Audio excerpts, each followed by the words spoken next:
We are here with a translator, and he's from Europe. And can you tell us more about, for instance, we know that you're a student in creative writing, and why would you come over here to Montreal to write with a writer?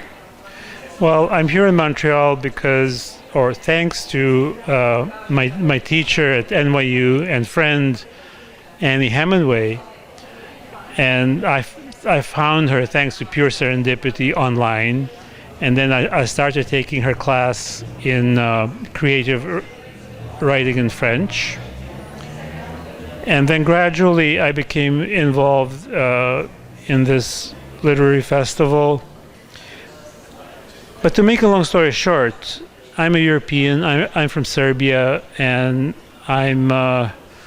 I feel at home among francophones and anglophones in a place like Montreal, because it reminds me of where I'm from.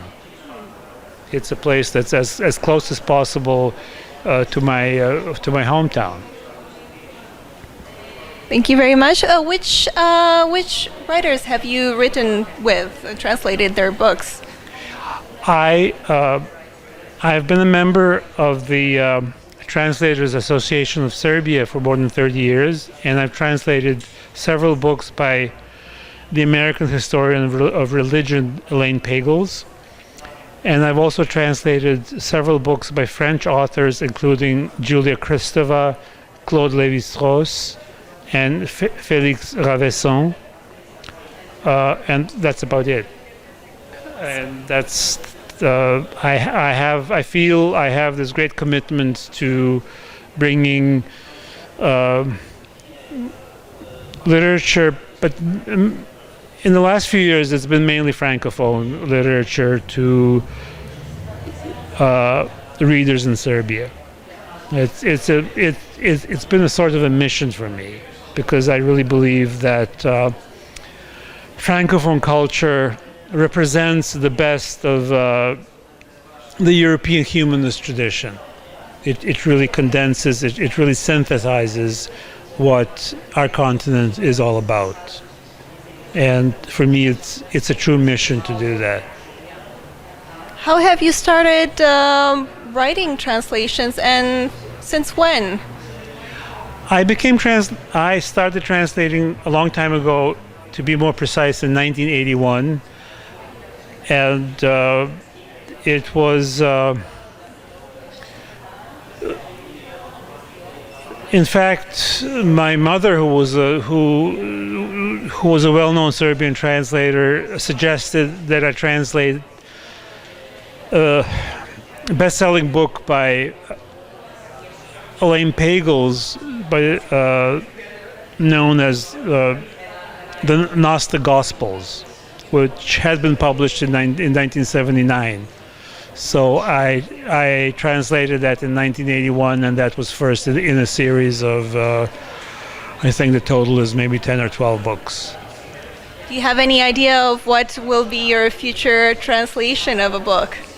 As a matter of fact, I do.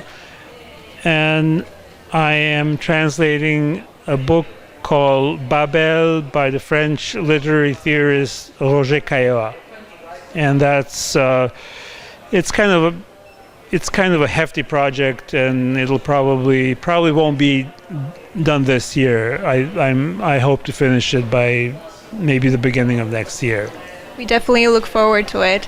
Can you tell us a tiny bit more about your online studies with as a translator with?